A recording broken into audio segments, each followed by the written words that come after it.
Hello student, चलिए आज का वीडियो स्टार्ट करते हैं। तो आज हम लोग यहाँ पे पढ़ने वाले हैं real numbers, polynomial, linear equation, pair of linear equation और क्वाड्रेटिक इक्वेशन।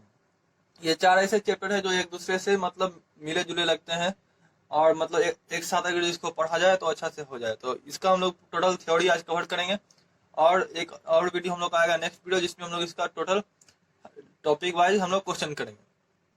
तो हम लोग वीडियो को स्टार्ट करते हैं। तो सबसे पहले हम लोग रियल नंबर पढ़ेंगे। तो रियल नंबर हम लोग बेसिक से स्टार्ट कर रहे हैं। तो वीडियो अच्छा लगे तो वीडियो को लाइक कीजिएगा, वीडियो पूरा देखिएगा और वीडियो को ज़्यादा से ज़्यादा शेयर कीजिएगा। तो सबसे यहाँ पे हम लोग स्टार्ट करते हैं रियल नंबर। तो रियल नंबर जो होता है वो रेशनल नंबर और इरेशनल नंबर, जितना भी नंबर्स होते हैं, सबसे फर्स्ट है हम लोग का रियल नंबर। ठीक है। तो रियल नंबर उसको बोलते हैं all rational and irrational number, यानी कि जितने भी रेशनल और इरेशनल नंबर है, all rational and irrational number,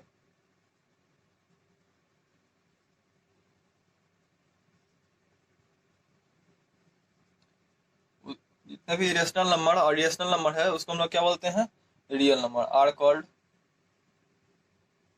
real number. ठीक है। रियल नंबर में इसके बाद हम लोग आता है इंटीजर। चैप्टर का नाम real number, LCM and HCF है फुल। तो इसमें हम लोग टोटल कवर करेंगे real number, integer, rational, irrational क्या होता है, नेचुरल नंबर, होल नंबर, मतलब पूरा कवर करेंगे। अगर जिनका ये रियल नंबर चैप्टर बेसिस है तो आगे बढ़ा करके पॉलिनोमियल का देख सकते हैं, पेयर ऑफ लीनियर इक्वेशन देख सकते हैं, क्वाड्रेटिक का भी देख सकते हैं, इसमें कोई दिक्कत नहीं है। लेकिन वीडियो को पूरा देखेगा, जिनका अच्छा जो पकड़ भी है रियल नंबर पे, तो आगे मतलब उनका मजबूत हो जाए। इसके बाद हम लोग का आता है सेकंड में इंटीजर। इंटीजर को हम लोग डिनोट करते हैं कैपिटल आई से। तो इंटीजर जो होता है ऑल नंबर, यानी कि जो भी नंबर होता है माइनस इन्फिनिटी से लेकर के इन्फिनिटी तक, उसको हम लोग क्या बोलते हैं, रियल नंबर, इंटीजर। इसमें जीरो भी इंक्लूडेड होता है, यानी कि माइनस इन्फिनिटी से लेकर के इन्फिनिटी तक जितने भी नंबर आते हैं, यानी कि जितने भी नंबर होते हैं वो सब इंटीजर के अंदर ही आते हैं। इंटीजर के बाद हम लोग का आता है रेशनल नंबर। रेशनल नंबर क्या होता है, तो जैसा हम लोग पढ़े थे कि जो भी नंबर पी बाई क्यू के फॉर्म में दिया हुआ हो और Q do not equal to zero हो, तो उसको हम लोग क्या बोलते हैं, रेशनल नंबर। रेशनल नंबर को डिनोट करते हैं हम लोग क्यू से। तो real number in the form, यानी कि जो भी real number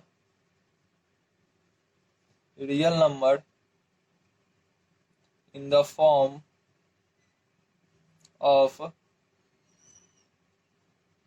P by Q, यानी कि फ्रैक्शन में होगा। ठीक है। और यहाँ पे क्यू जो है, क्यू जीरो नहीं होगा। कोई भी real number P by Q के फॉर्म में है और क्यू जो है वो जीरो नहीं है, और यहाँ पे पी और क्यू जो है, पी क्यू बिलोंग्स करता है किससे, इंटीजर से। यानी पी क्यू जो है वो क्या है, इंटीजर है। तो इसको क्या बोलेंगे हम लोग, रेशनल नंबर। ठीक है। यानी कि जो भी real number P by Q के फॉर्म में है और Q doesn't equal to zero and P and Q belongs to integer, ठीक है, इसको क्या बोलेंगे हम लोग, रेशनल नंबर। जितने भी इंटीजर हैं उसको हम लोग रेशनल नंबर में एक्सप्रेस कर सकते हैं। तो यहाँ से लिख सकते हैं हम लोग एक नोट में point, all integer can be expressed as rational number. ठीक है। यानी कि जितने भी इंटीजर होते हैं सबको हम लोग रेशनल नंबर में एक्सप्रेस करके लिख सकते हैं। जैसे आप लोग एग्जांपल देख सकते हैं, एग्जांपल हो जाए, जैसे कोई भी इंटीजर 5 हो, चाहे 6 हो, चाहे -5 हो, -3 हो, इसको हम लोग इस तरीके से लिख सकते हैं 5/1, 6/1, इस तरीके से लिख देंगे तो ये हम लोग क्या हो जाएगा, रेशनल नंबर हो जाएगा। और रेशनल नंबर में क्या होता है कि क्यू जीरो नहीं होना चाहिए खाली, तो क्यू यहाँ पे जीरो भी नहीं है, इसीलिए हम लोग इसको क्या बोलेंगे, रेशनल नंबर। अब रेशनल नंबर के बाद जो हम लोग का आता है next term irrational number. Irrational number में, इरेशनल नंबर जो होता है उसमें real number P by Q के फॉर्म में एक्सप्रेस्ड नहीं होता। नाम ही से पता चल रहा है रेशनल और इरेशनल, दोनों में डिफरेंस तो होगा ही कुछ ना कुछ। तो इरेशनल नंबर जो होता है उसको हम लोग डिनोट करते हैं क्यू डैश से। रेशनल को क्यू से डिनोट करते थे और इसको डिनोट करते हैं हम लोग क्यू डैश से। तो रियल नंबर, जो भी real number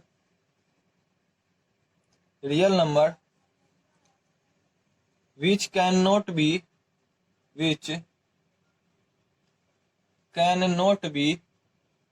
expressed, real number which cannot be expressed in the form of p by q, in the form of p by q, यानी कि वैसा रियल नंबर जिसको हम लोग p by q के फॉर्म में एक्सप्रेस नहीं कर सकते हैं। और इसका जो डेसिमल होता है वो नॉन टर्मिनेटिंग और नॉन रिक्वायरिंग डेसिमल होता है। क्या होता है? नॉन टर्मिनेटिंग, और दूसरा क्या होता है? Non requiring decimal. ठीक है, और इसका जो एग्जांपल हम ले सकते हैं तो रूट में कुछ भी ले, प्राइम नंबर होना चाहिए रूट के अंदर, प्राइम नंबर जैसे √2, √3, √5 etc। यानी कि रूट के अंदर जो भी प्राइम नंबर होगा वो हमारा इरेशनल नंबर के अंदर आएगा। अब इसके बाद हम लोग का आता है नेचुरल नंबर। नेचुरल नंबर को हम लोग बोलते हैं all counting number are called natural number, यानी कि जितना भी नंबर काउंटिंग में आ सकता है वो सारे नंबर को हम लोग बोलते हैं नेचुरल नंबर।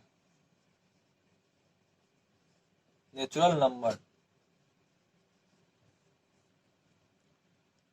इसका डिफिनीशन आप लोग लिख सकते हैं, counting number are called natural number. Counting number are called natural number.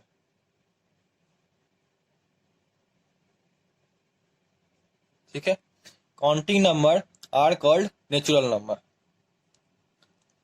Natural number का एग्जांपल क्या हो जाएगा? इसमें जीरो नहीं आता है, 1 से स्टार्ट होता है, 1 2 3। आप यहाँ से जहां तक जा सकते हैं, जहां तक काउंट कर सकते हैं, वो सारा नंबर नेचुरल नंबर के अंदर आएगा। नेचुरल नंबर के साथ साथ एक होता है whole number. Whole number, whole number में क्या होता है कि natural number including zero. Definition लिख सकते हैं, zero alongs with all natural number.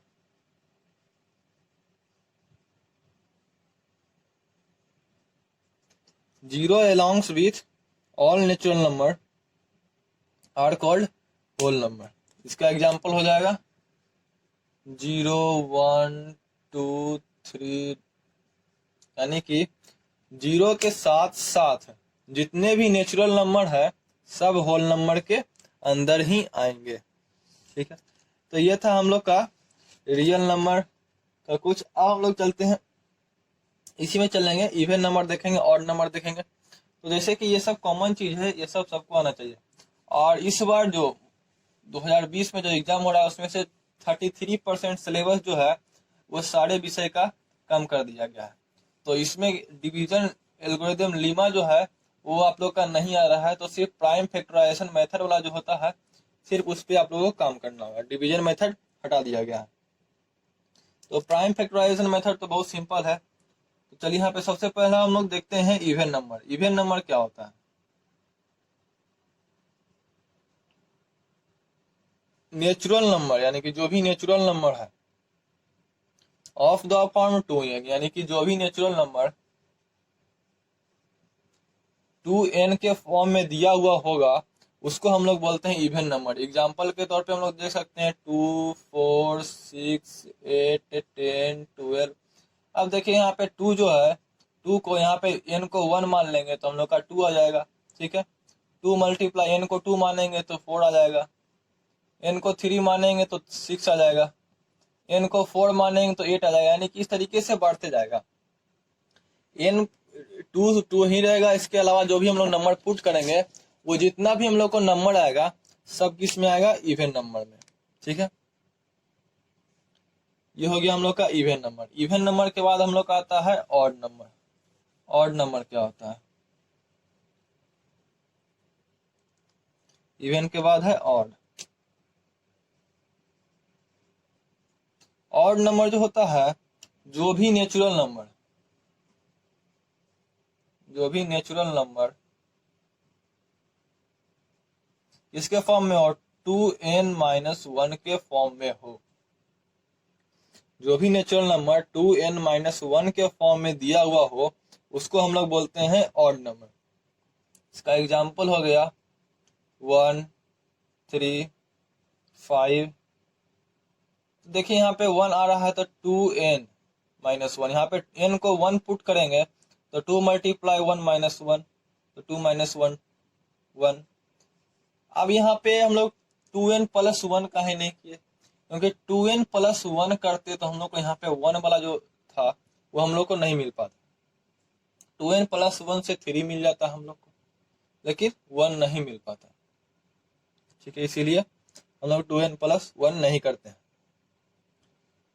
अब यहाँ पर से कुछ नोट्स है जो आप लोग को लिख के रखना पड़ेगा और उसको याद भी करना पड़ेगा आप लोग को। कुछ इंपॉर्टेंट नोट्स है, जैसे कि जितने भी होल नंबर नेचुरल नंबर होते हैं, लिख सकते हैं आप लोग, all natural number are whole number. All natural number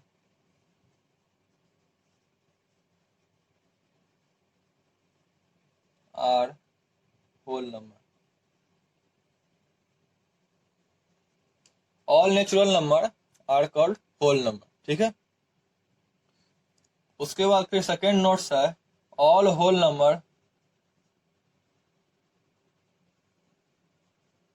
are integer.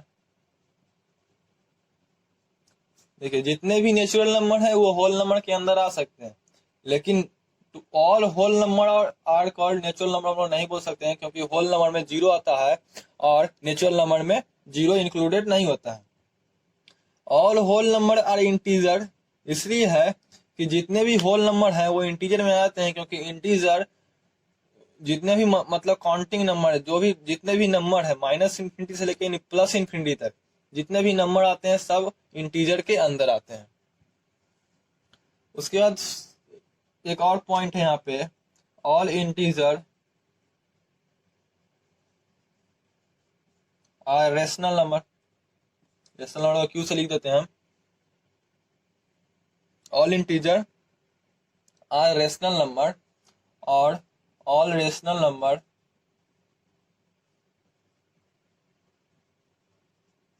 Are real number. यानी कि all natural number are whole number. Natural number के बाद हम लोग होल नंबर पढ़े थे, इसलिए all natural number are whole number. All whole number are integer, ठीक है, और all integer are rational number और all rational number are real number. ये आप लोग पैटर्न भी याद कर सकते हैं। नेचुरल जितना भी नेचुरल नंबर होगा वो होल नंबर होगा, जितना भी होल नंबर होगा वो सारा इंटीजर होगा, जितना इंटीजर होगा वो रेशनल नंबर होगा, और जितना भी रेशनल नंबर होगा सब रियल नंबर के अंदर ही आएगा। ठीक है, अब यहां से हम लोग का बच गया एक ठो प्राइम नंबर। प्राइम नंबर क्या होता है?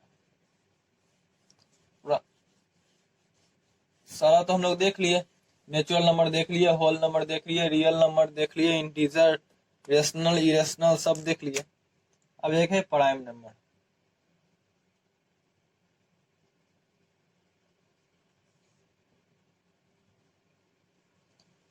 प्राइम नंबर क्या होता है? तो the natural number greater than 1, the natural number greater than 1, यानी कि जो भी नेचुरल नंबर 1 से बड़ा हो और उसका divisible, which are divisible by 1 and itself, उसको हम लोग बोलेंगे प्राइम नंबर। यानी कि जितना भी नेचुरल नंबर ग्रेटर देन 1, यानी कि एक से बड़ा जो भी नेचुरल नंबर होगा, और वो नंबर डिविजिबल किससे किससे होगा, 1, यानी एक से और खुद से डिविजिबल होगा, उसको हम लोग बोलेंगे प्राइम नंबर। इसका एग्जाम्पल हो जाएगा, एग्जाम्पल 2, 3, 5, ठीक है। तो यहाँ पर 2 खुद से भी डिविजिबल है, 1 से भी है, 3 खुद से डिविजिबल है 1 से, यानी कि जिसका खाली 2 फैक्टर होगा वो प्राइम नंबर होगा। तो रियल नंबर को करते हैं यहीं पे समाप्त। एलसीएम एचसीएफ इसलिए हम नहीं बताएं क्योंकि एलसीएम एचसीएफ सब शुरू से ही पढ़ते आते हैं। एलसीएम होता है जितना भी मतलब उसमें ग्रेटर नंबर होता है सबको मल्टीप्लाई कर देते हैं तो उसको एलसीएम कर देते हैं, और जितना भी मतलब कॉमन फैक्टर होता है सबको एलसीएम कर देते हैं। तो चलिए उसका एक एग्जांपल यहाँ पे ले लेते हैं।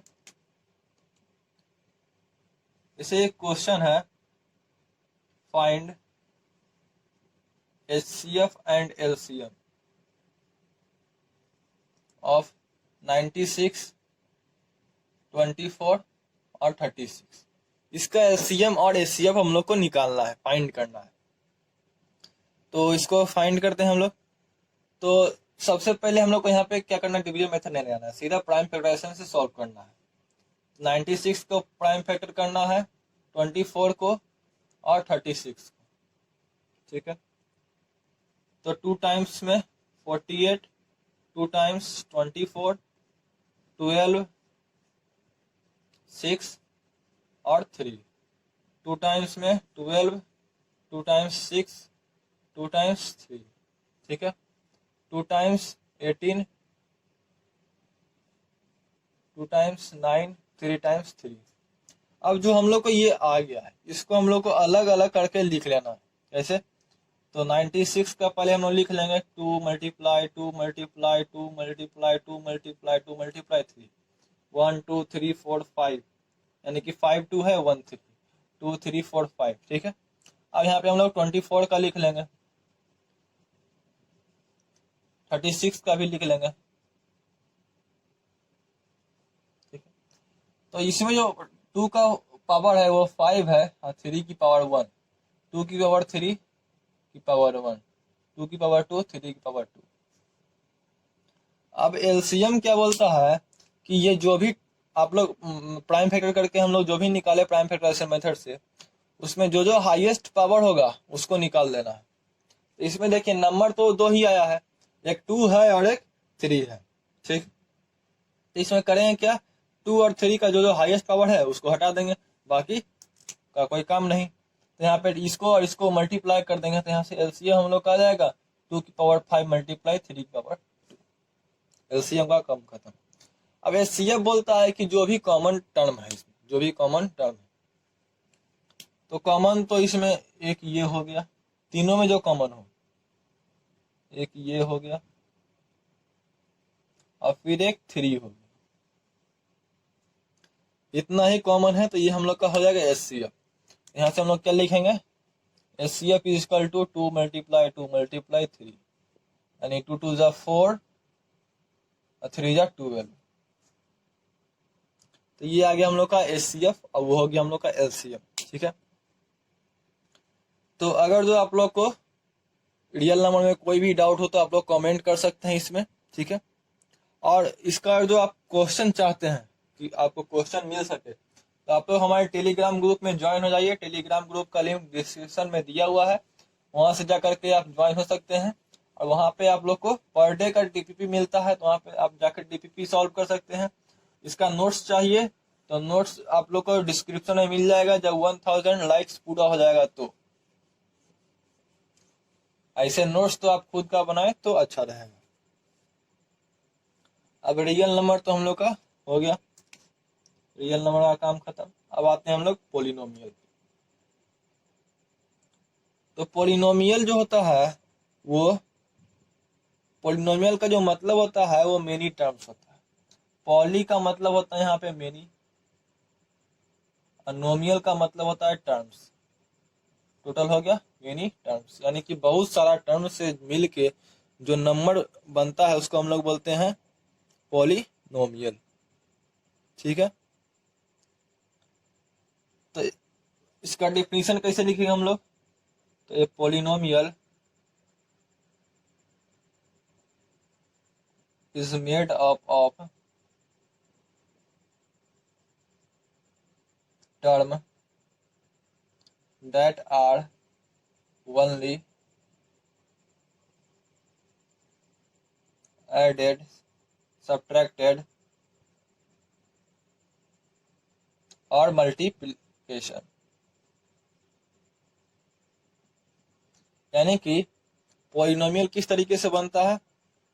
टर्म से बनता है, जो हम लोग उसको ऐड, सब्ट्रैक्ट और मल्टीप्लाई करके हम लोग बना सकते हैं। अब पॉलिनोमियल में एक टर्म आता है डिग्री ऑफ पॉलिनोमियल।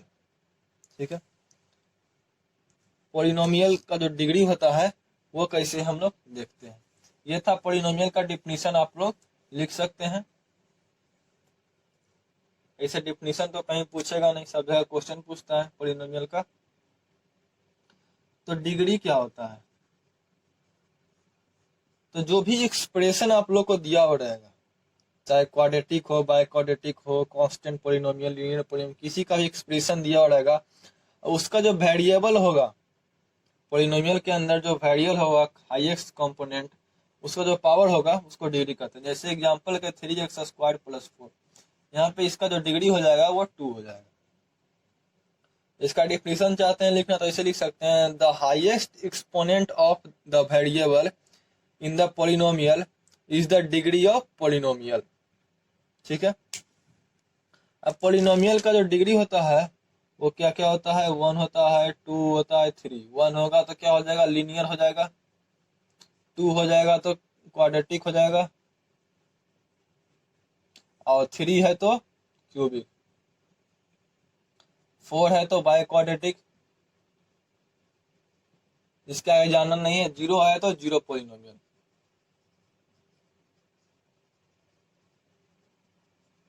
ठीक है, इतना हम लोग को अभी जानना है।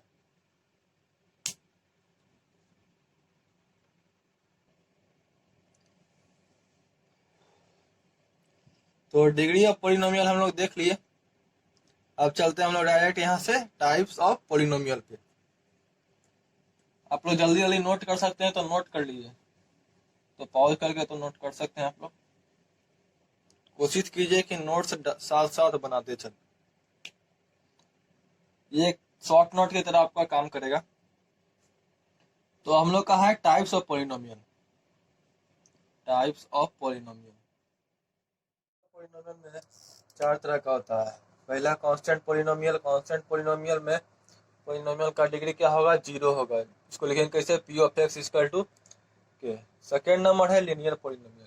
लीनियर पॉलिनोमियल में डिग्री 1 होता है। इसको लिखते हैं हम लोग p of x equal to ax plus b। A B क्या है? रियल है, और A do not equal to 0। A 0 नहीं होना चाहिए। ठीक है, अब है क्वाड्रेटिक पॉलिनोमियल। क्वाड्रेटिक पॉलिनोमियल और डिग्री होता है वो 2 होता है। इसको लिखते हैं हम लोग कैसे? इस तरह से, x² + bx + c। यहाँ पे ए और बी सी तीनों रियल है, और A do not equal to 0। चौथा है क्यूबिक पॉलिनोमियल। पॉलिनोमियल का डिग्री क्या होगा? 3 होगा। इसको लिखेंगे x³ + bx + c equal to x + b + cx, x³ + bx² + cx + d। अब हम लोग देखेंगे, जैसे कोई 0 ऑफ द पॉलिनोमियल पूछ दिया, जैसे 2 रूट है, अल्फा बीटा 2 रूट दिया हुआ है, और 0 ऑफ द पॉलिनोमियल पूछ दिया। ठीक है, तो जैसे कोई 2 रूट है, if alpha and beta, if alpha and beta are the 0 of quadratic polynomial, are 0 of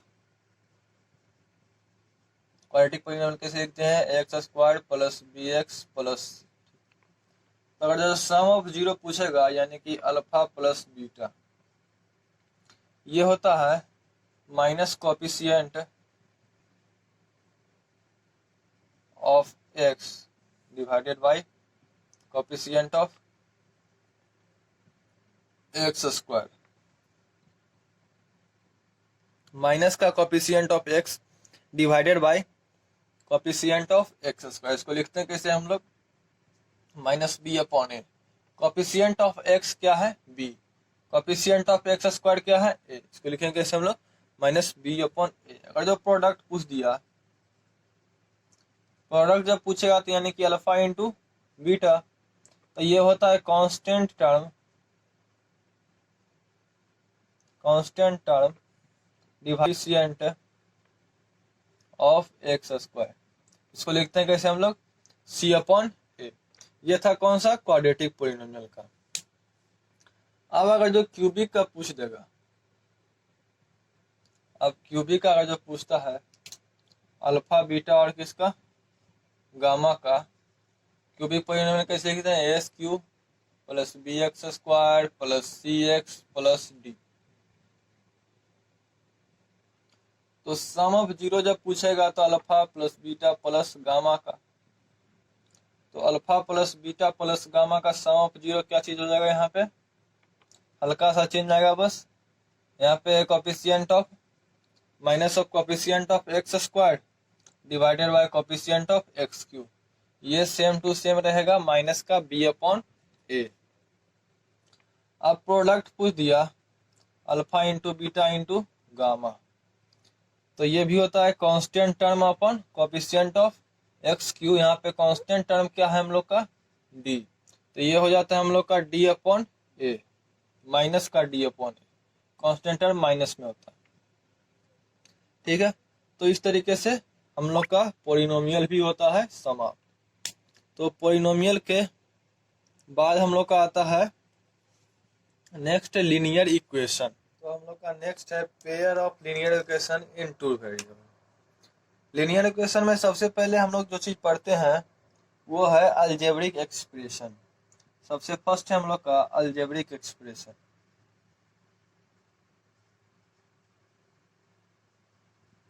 algebraic expression जो होता है वो कॉम्बिनेशन होता है कांस्टेंट टर्म और वेरिएबल का। अलजेब्रिक एक्सप्रेशन कांस्टेंट टर्म और वेरिएबल का एक्सप्रेशन होता है, ठीक है। इसका एग्जांपल जैसे हो गया, जैसे कांस्टेंट टर्म और वेरिएबल का एक्सप्रेशन कैसे बना, 3x square plus 4xy plus 5y। इस तरीके का जो भी टर्म रहता है वो हम लोग का अलजेब्रिक एक्सप्रेशन कहलाता है, ठीक है। ये हो गया हम लोग का अलजेब्रिक एक्सप्रेशन। एक आता है इक्वेशन।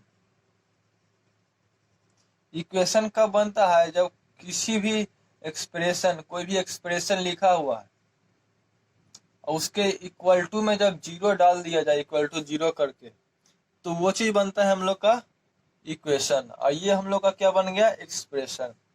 इस दोनों में बस इतना ही फर्क है कि उसके बाद इक्वल टू में जीरो आ जाता है और इसमें सीधा एक्सप्रेशन लिखा हुआ रहता है, ठीक है। तो लीनियर इक्वेशन क्या होता है कि if the greater component of the variable, यानी कि किसी भी वेरिएबल का जो ग्रेटर कंपोनेंट होता है इक्वेशन का, उस इक्वेशन को बोलते हैं हम लोग लीनियर इक्वेशन। तो चलिए इसको डिफिनीशन में थोड़ा सा देखते हैं कैसे लिखा जाए। लीनियर इक्वेशन का जो ग्राफ बनता है वो स्ट्रेट लाइन का बनता है, और तीन चार तरह का ग्राफ बनता है, लेकिन मेनली खाली लीनियर इक्वेशन का ग्राफ स्ट्रेट लाइन बनता है। हम लोग यहाँ पे पढ़ रहे हैं पेयर ऑफ लीनियर इक्वेशन। तो पेयर ऑफ लीनियर इक्वेशन में दो तरह का ग्राफ बनेगा, देखते हैं। तो सबसे पहले लीनियर इक्वेशन का डिफिनीशन लिखेगा, if the greatest component, if the greatest exponent of the variable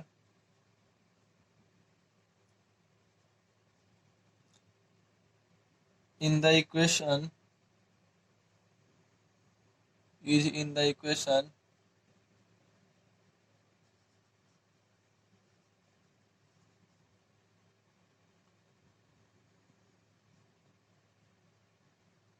is said to be linear equation।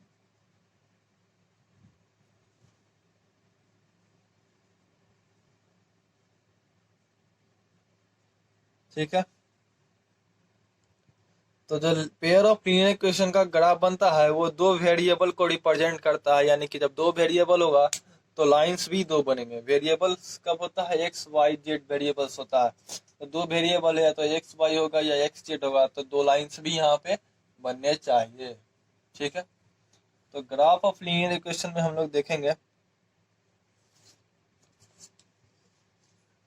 Graph of linear equation से पहले हम लोग देख लेते हैं थोड़ा सा अलजेब्रिक मेथड। अलजेब्रिक मेथड में जो भी आता है, अलजेब्रिक मेथड तीन तरीके से होता है।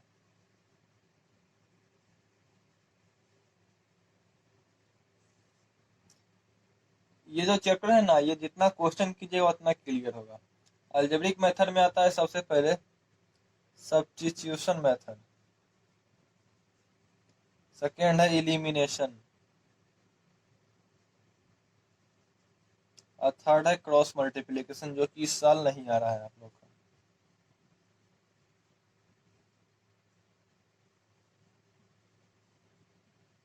इस साल खाली ये आएगा, क्रॉस मल्टीप्लिकेशन जो है वो इस वर्ष नहीं आएगा। ठीक है, तो अलजेब्रिक एक्सप्रेशन हम लोग तीन तरीके से देखते हैं। अब एक आता है, दो तरह का सिस्टम होता है लीनियर इक्वेशन को देखने का। तो एक होता है कंसिस्टेंट सिस्टम, एक होता है इनकंसिस्टेंट सिस्टम। कंसिस्टेंट सिस्टम में जो होता है उसमें कम से कम एक सॉल्यूशन मिलता है। लीनियर इक्वेशन को सॉल्व करने पे एटलीस्ट वन सॉल्यूशन मिलता है। इनकंसिस्टेंट में होता है जीरो सॉल्यूशन। तो कंडीशन देखते हैं हम लोग, इसका खाली कंडीशन देखेंगे। कंडीशन,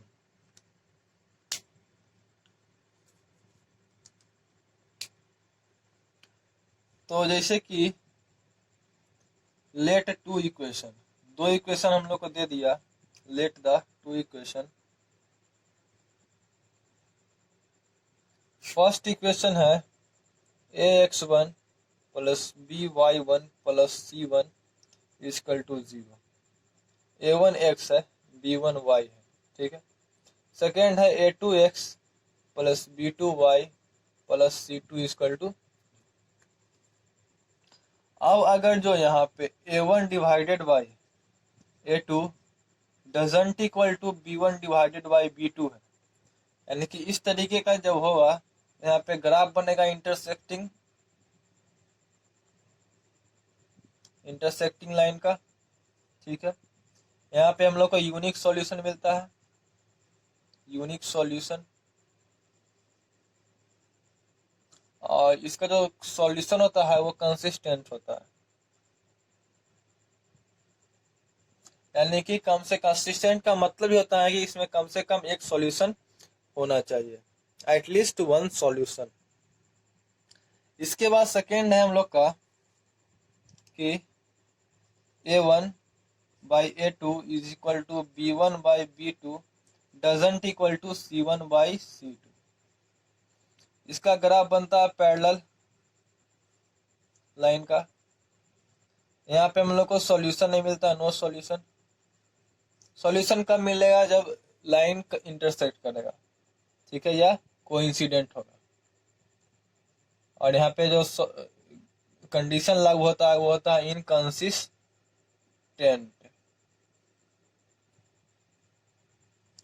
इसमें लास्ट है हम लोग का a1 by a2 is equal to b1 by b2 is equal to c1 by c2। यहाँ पे हम लोग का बनता है कोइंसिडेंट लाइन।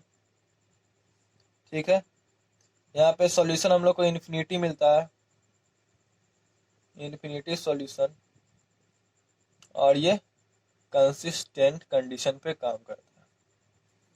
तो इस चैप्टर में इतना ही था। अब आगे चलते हैं हम लोग नेक्स्ट चैप्टर पे, quadratic equation, next and last chapter हम लोग का। तो चलिए स्टार्ट करते हैं हम लोग क्वाड्रेटिक इक्वेशन। क्वाड्रेटिक इक्वेशन से पढ़ने से पहले हम लोग थोड़ा सा क्वाड्रेटिक पोलिनोमियल जो पढ़े थे उसको रिकैप कर लेते हैं। क्वाड्रेटिक पोलिनोमियल, क्वाड्रेटिक पोलिनोमियल में जो होता है जिसका मैक्सिमम पावर कितना होता है, 2 होता है। इसमें वेरिएबल जो होता है एक होता है,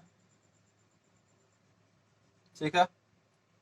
एक्सप्रेशन कैसे लिखते हैं हम लोग इसका, X square plus B x plus, ये हो गया हम लोग का एक्सप्रेशन और क्वाड्रेटिक पोलिनोमियल। लेकिन अगर जो हम लोग को इसको इक्वेशन बनाना है तो इसको हम लोग X square plus B x plus C equal to 0 जब लिख देंगे तो ये जो हम लोग का आता है यही हम लोग का आता है क्वाड्रेटिक पोलिनोमियल। ठीक है, तो ये polynomial in the form of X square plus B x plus C is equal to 0 is called quadratic polynomial. And quadratic polynomial में जब हम लोग इक्वल टू 0 कर देते हैं तो हम लोग को क्या हो जाता है, quadratic equation.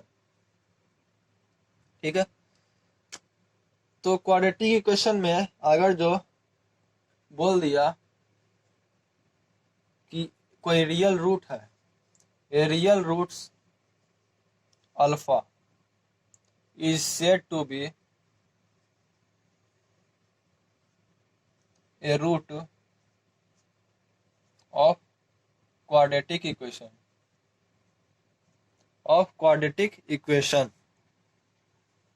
ax squared plus B x plus C equal to 0। यहाँ पे क्या हो जाना चाहिए, a do not equal to 0। तो इसका जो एक्सप्रेशन लिखाएगा नेक्स्ट, ए अल्फा का square plus b alpha plus C equal to 0। ठीक है, अब बोलेगा क्वाड्रेटिक इक्वेशन का जनरल फॉर्मूला, तो वो a x square plus B x plus C equal to 0। बस इतना ही होता है। इसके बाद आता है हम लोग का, जब रूट हम लोग निकालते हैं क्वाड्रेटिक इक्वेशन का तो वो किस तरीके से निकालते हैं, तो जैसे हम लोग क्वाड्रेटिक इक्वेशन दे दिया X square plus B x plus C equal to 0, इसका बोला रूट निकालने के लिए तो सबसे पहले तो यहाँ पे कंडीशन होता है कि ए 0 नहीं होना चाहिए। तो ये हम लोग का जो फार्मूला यहाँ से आता है minus of B plus minus root under B square minus का 4ac डिवाइडेड बाई 2a। ठीक है, और बी स्क्वायर माइनस 4ac जो होता है वो ग्रेटर देन इक्वल टू 0 होता है, यानी कि वो 0 से बड़ा होता है। अब यहाँ पे हम लोग क्या करते हैं, एक बार प्लस करके निकाल लेते हैं, एक बार माइनस करके निकाल लेते हैं, तो हम लोग को दो रूट इससे मिल जाता है, इससे हम लोग को दो रूट मिल जाता है। अब इसी में हम लोग आगे बढ़ेंगे थोड़ा सा, तो जैसे कि क्वाड्रेटिक इक्वेशन में अगर जो डिस्टिंग्विश्ड और रियल रूट है तो क्या होगा, अगर जो इक्वल रूट होगा तो क्या होगा, ये सब देखते हैं। तो सबसे पहला है two distinguished and real root. इस कंडीशन में होता है कि बी स्क्वायर माइनस 4ac जो होता है वो ग्रेटर देन 0 होता है। अगर जो दोनों रूट इक्वल है, two equal roots, two equal and real roots हमेशा रियल होना चाहिए, तो बी स्क्वायर माइनस 4ac जो होगा वो इक्वल टू 0 होगा। और थर्ड कंडीशन यहाँ पे होता है दोनों roots are not equal, not real. यहाँ पे बी स्क्वायर माइनस का 4ac जो होता है वो लेस देन 0 हो जाता है। ठीक है, यहाँ पे वर्चुअल रूट बन जाता है। तो यहाँ पे मेनली जो फॉर्मूला होता है यूज क्वाड्रेटिक इक्वेशन में, ए प्लस बी का होल स्क्वायर ए माइनस बी का होल स्क्वायर, इस तरीके का फॉर्मूला, अलजेब्रिक फॉर्मूला जो भी होता है वो आपको याद रखना पड़ेगा। ए क्यूब बी क्यूब, ए क्यूब प्लस बी क्यूब, ये सब आप लोग को याद रखना पड़ेगा। ठीक है, और यहाँ पे डी का जो वैल्यू होता है वो हम लोग का होता है क्या, बी स्क्वायर माइनस 4ac आधा। तो यहाँ और ये पूरा वीडियो और जो आप लोग लास्ट तक देख लिए हैं, तो आप लोग का इसमें से एक भी क्वेश्चन ना ही एनसीईआरटी, आर.एस. अग्रवाल, आर.डी. शर्मा किसी बुक का एक क्वेश्चन नहीं छूटेगा, ये मेरा गारंटी है। तो इसका नोट्स आप लोग बना लीजिएगा, और इसका जो क्वेश्चन करना चाहते हैं, डीपी सॉल्व करना चाहते हैं इसका, और जो एनसीईआरटी बुक का नोट्स चाहिए, मतलब किसी भी चीज़ का नोट्स चाहिए तो आप हम लोग टेलीग्राम ग्रुप में जाकर ज्वाइन हो सकते हैं। साइंस का हो, मैथ का, एसएसटी का, इंग्लिश का, हिंदी का, चाहे किसी भी चीज़ का नोट्स चाहिए तो वहाँ ज्वाइन हो जाइए, वहाँ पे आप लोग को नोट्स मिल जाएंगे। ठीक है, तो वीडियो अच्छा लगे तो लाइक कर दीजिए, चैनल को सब्सक्राइब कर दीजिएगा, वीडियो को शेयर कर दीजिएगा।